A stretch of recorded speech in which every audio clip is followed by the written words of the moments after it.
श्रीमद् भागवत महापुराण।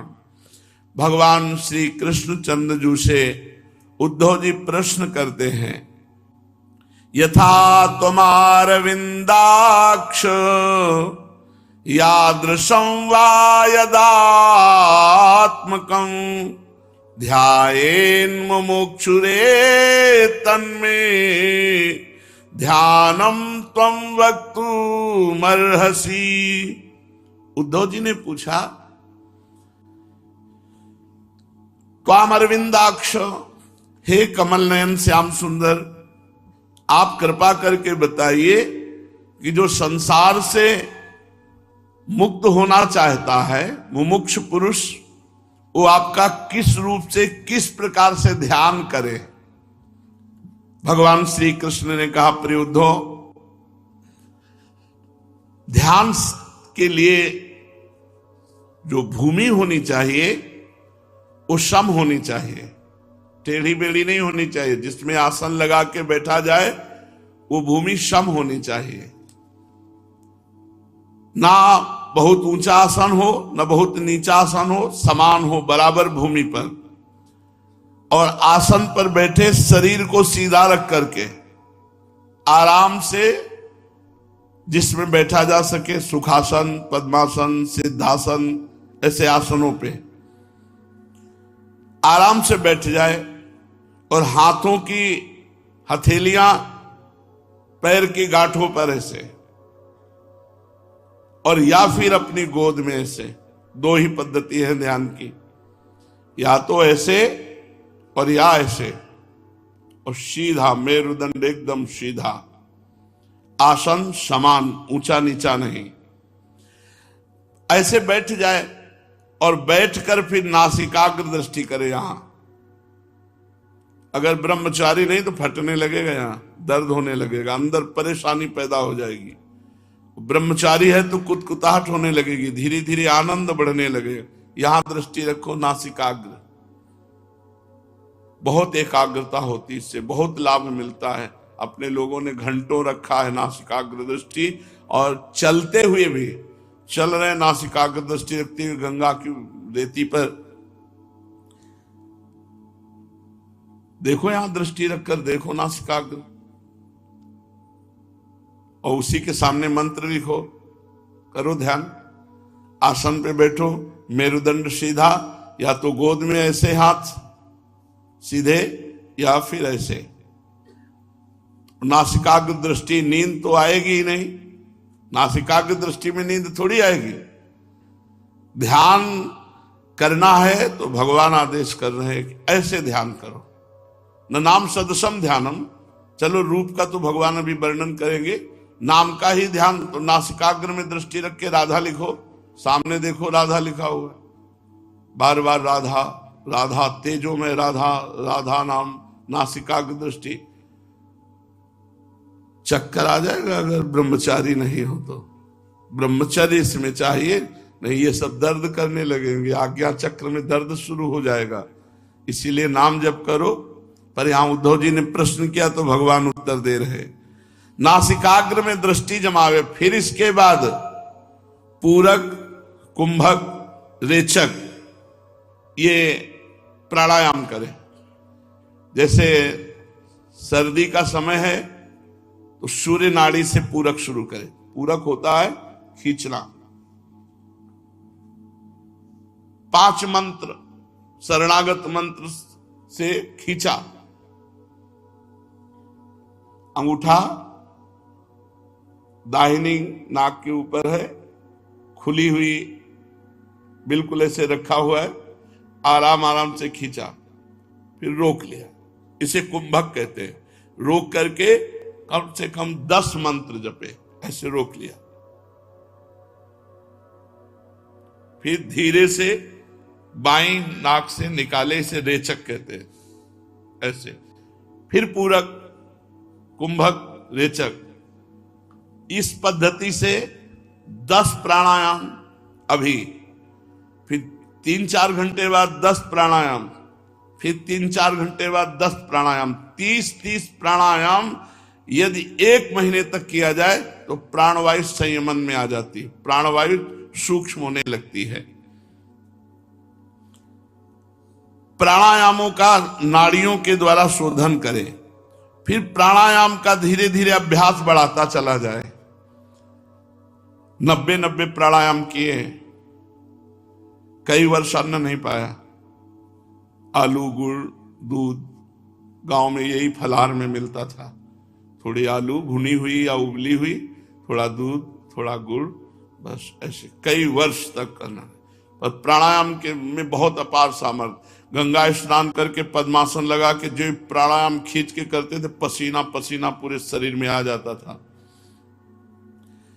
फिर शांत होकर बैठ जाए, वो अपने आप शांत, एकदम एकाग्र हो जाता, शांत, एक अद्भुत आनंद।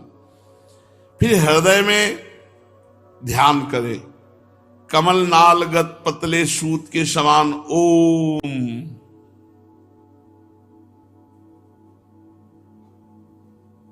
ओमकार का ध्यान करे।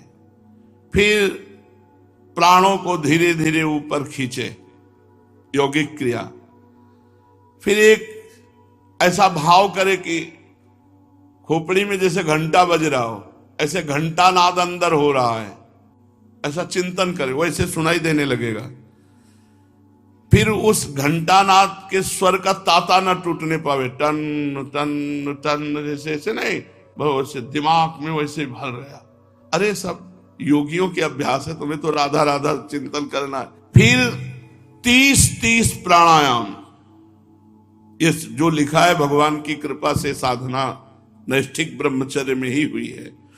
30 प्राणायाम, ओंकार सहित प्राणायाम का अभ्यास, ऐसा 1 महीने के अंदर प्राणवायु वश में हो जाएगी।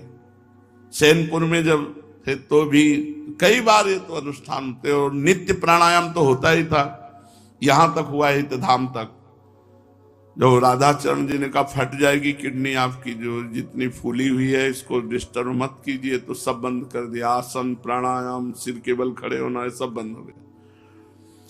फिर ऐसा चिंतन करे कि हृदय एक कमल है, वह शरीर के भीतर इस प्रकार स्थित मानो उसकी डंडी तो ऊपर की ओर है, मुंह नीचे की ओर।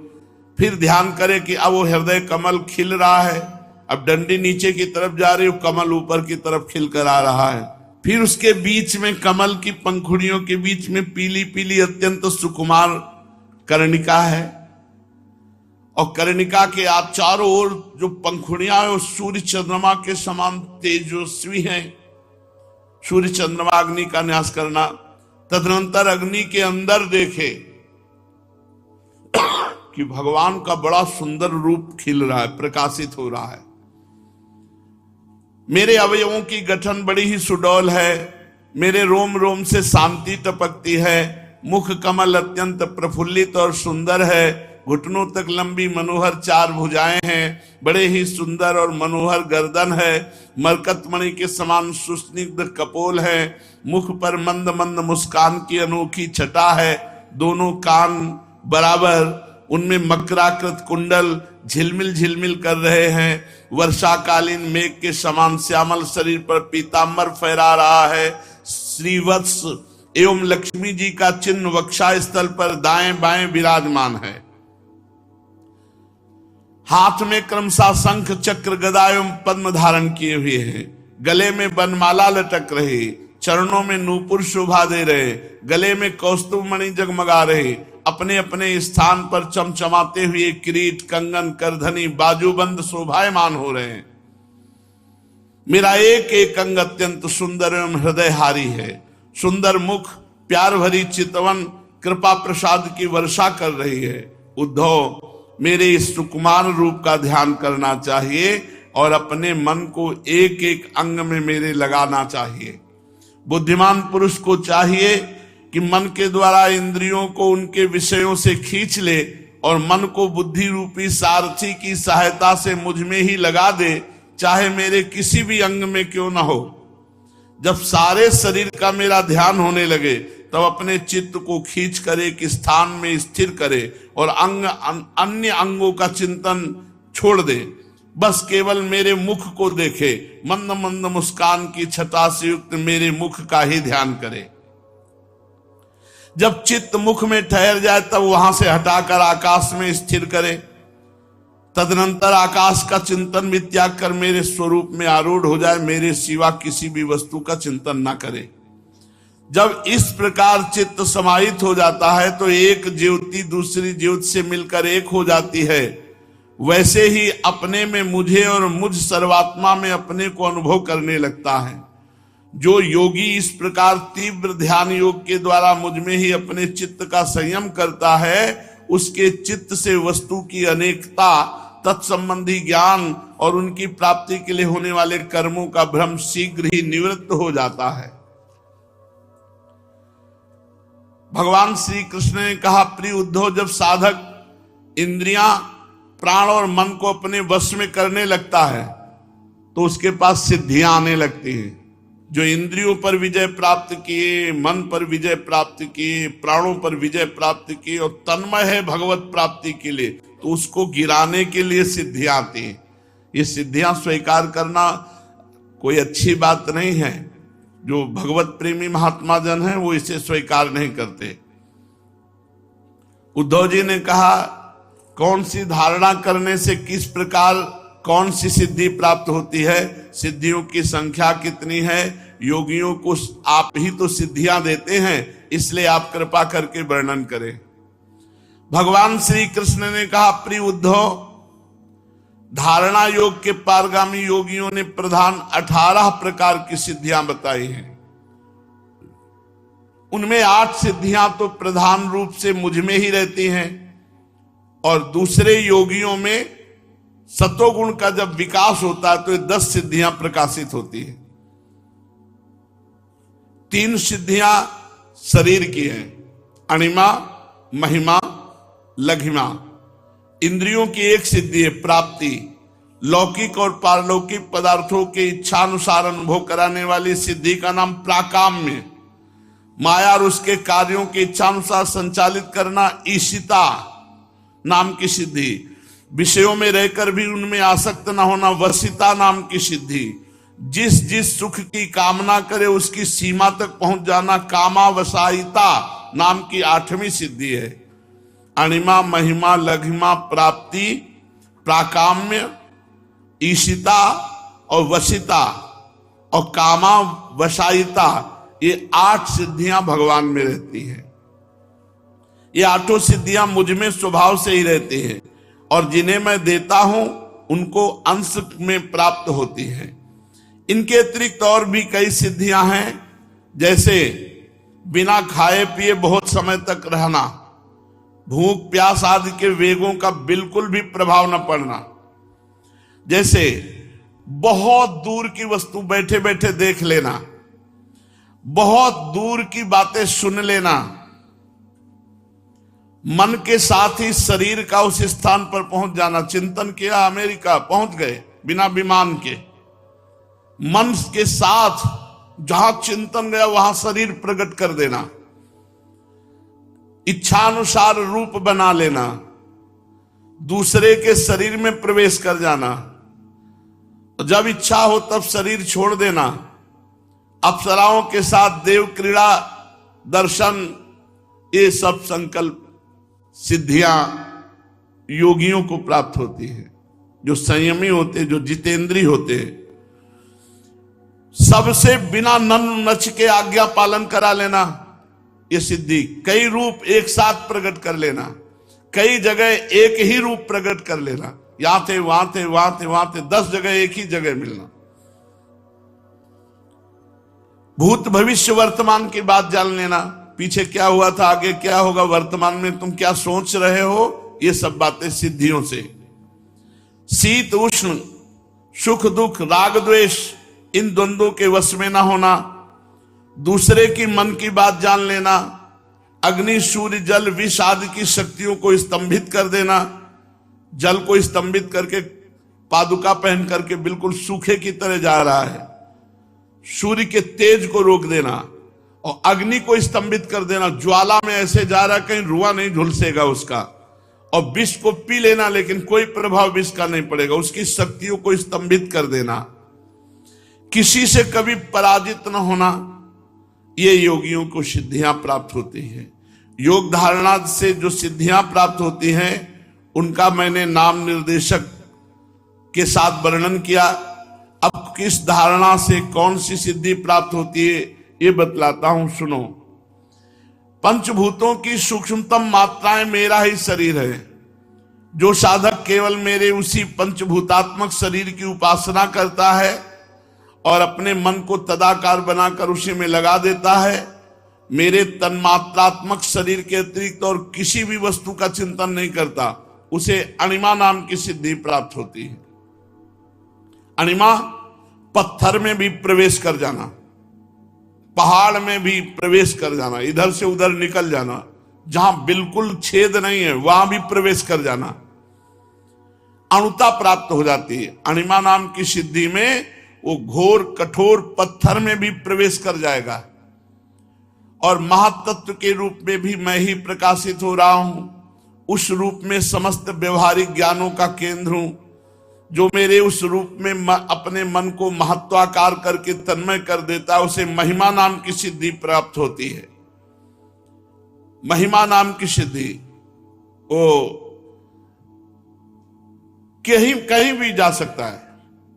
ब्रह्मलोक अभी पहुंच गया, सोचते ही पहुंच गया। आकाशचारी जहां भी जाना चाहे, जहां भी जिस लोक में बेरोक टोक, जिसको महिमा नाम की सिद्धि प्राप्त है, जहां मन लगा देगा वहीं पहुंच गया, वहीं शरीर उपस्थित हो जाएगा। कि रेल में बैठने की जरूरत क्या है, संकल्प किया पहुंच गए जहां जाना है।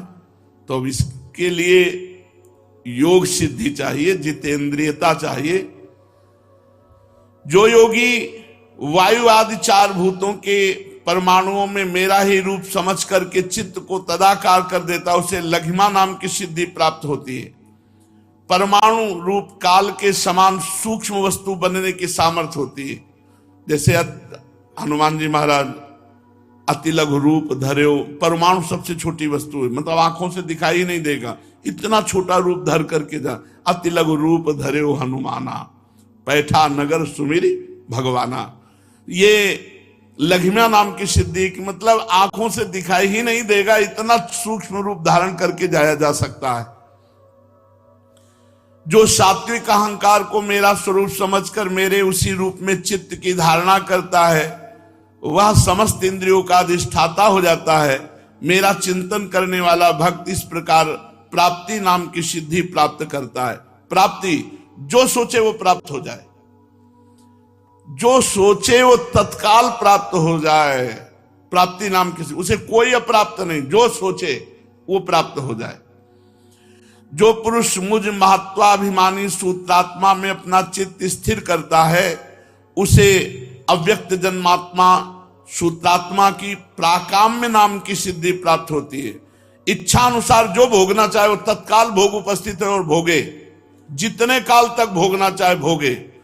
जैसे इस सिद्धि का कुछ अंश दत्तात्रेय जी की कृपा से शास्त्राबाहु अर्जुन को 88,000 वर्ष तक जवान रह करके विषयों का उपभोग किया। ये 88,000 वर्ष तक इच्छानुसार भोग भोगना। जो त्रिगुणमयी माया के स्वामी मेरे काल स्वरूप विश्व रूप की धारणा करता है, उस शरीरों और जीवों को अपने इच्छानुसार प्रेरित करने की सामर्थ्य रखता है। इस सिद्धि का नाम ईशत्व है। जैसा चाहा वो सामने वाला वैसे ही बोलेगा, जैसा चला वैसे ही चलेगा, कोई भी त्रिभुवन में उसकी आज्ञा का उल्लंघन नहीं कर सकता। इसे ईशत्व नाम की सिद्धि कहते हैं। ये पूर्णता भगवान में रहती है और अंश मात्र में योगियों में प्रकाशित होती है। जो योगी मेरे नारायण स्वरूप में, जिसे तुरी और भगवान कहते हैं, मन को लगा देता है तो मेरे स्वाभाविक गुण उसमें प्रकट होने लगते हैं, उसे वसीता नाम की सिद्धि कहते हैं। जिसको चाहे वशीभूत कर ले, जिसको भी चाहे अधीन कर ले, ये भगवान की वसीता सिद्धि, इसलिए भगवान में ये विराजमान है। निर्गुण ब्रह्म भी मैं ही हूं। जो अपना निर्मल मन मेरे इस निर्गुण ब्रह्म स्वरूप में स्थित कर देता है, उसे परमानंद स्वरूपिणी कामावसायिता नाम की सिद्धि प्राप्त होती है। इसके मिलने पर उसकी सारी कामनाएं पूर्ण हो जाती हैं, जो कामना करे। देखो भगवान के भजन से क्या क्या मिलता है। प्रिय उद्धव, वह रूप जो श्वेत द्वीप का स्वामी है, अत्यंत शुद्ध और धर्ममय है, जो उसकी धारणा करता है उसे ये क्षय कभी व्याप्त नहीं होते। भूख, प्यास, जन्म, मृत्यु, शोक, मोह, इन छह उर्मियों से वो मुक्त हो जाता है, उसे शुद्ध स्वरूप की प्राप्ति होती है। मैं इस समष्टि प्राण रूप आकाश आत्मा हूं, जो मेरे इस अनाहत नाद का चिंतन करता है वो करोड़ों कोस दूर बैठकर सुन सकता है। करोड़ों कोस। वो आदमी अमेरिका में इस समय ये बात कर रहा है, उसको सुनाई दे रहा है, कान से सुनाई दे रहा है। तुम मन से कुछ बोल रहे हो, अच्छा तुम ये बोल रहे हो, तो आदमी एकदम अवाक हो जाता है, ये बात कैसे पता। ये सब सिद्धियां हैं, और ये जिनको सब सिद्धियां प्राप्त होती उसको प्रेम प्राप्त नहीं होता। इसीलिए रिद्धि सिद्धि पेरे बहुआई, बुद्धि लोभ दिखावे भाई, होए बुद्धि जो परम सयानी, तिन तन चितई ना नहीं। लुभायमान साधक हो जाता है कि यार कुछ तो हमें भी आना चाहिए, नहीं कुछ दिखा, पर इसके लिए बहुत ऊंचे उठना पड़ता है। अल्पाहार, पवित्रहार, इंद्रियों पर विजय, मन पर विजय, निरंतर भगवदाकार वृत्ति, तब सिद्धियां सब आती हैं। पर संत जन इन सिद्धियों का तिरस्कार कर देते हैं और भगवान को नमस्कार करते हुए उनके लिए रोना, उनके लिए तड़पना, ये जिसको ये सिद्धियां प्राप्त होती वो नहीं प्राप्त होती। एकांत में बैठकर भगवान के लिए रो रहा है, भगवान के विरह में तड़प रहा है। तो बहुत सी सिद्धियों का भगवान ने वर्णन किया। शेष चर्चा आगे। श्री राधा वल्लभ लाल।